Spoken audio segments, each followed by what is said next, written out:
Let it not be said, a woman ended me.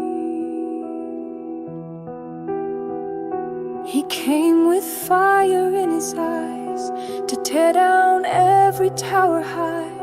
But pride walks blind through heaven's plan, and judgment falls through unknown hands. He struck with rage, he built his fame, but never bowed to heaven's name.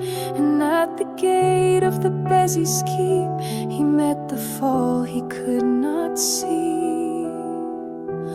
Who will rise with a lifted sword?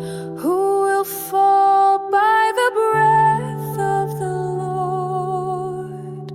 It wasn't a spear, wasn't a throne, but justice came with a woman's stone. She stood above, unseen, unknown, and brought down kings with God alone. The pride of man, the blood he bled, all crumbled with a fractured head.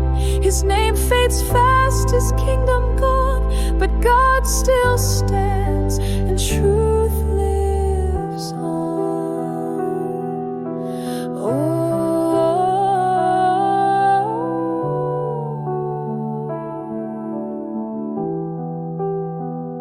He cried, don't let them say it's so, that I was struck by a woman's blow. But shame was already sealed that day, when justice walked a humble way. He fell beneath the weight not grand, a silent stone from gentle hands. No crown remained, no sword could mend. What pride begins, God brings to end. Oh, kingdoms rise on blood and lies, but every tower built in pride will crack beneath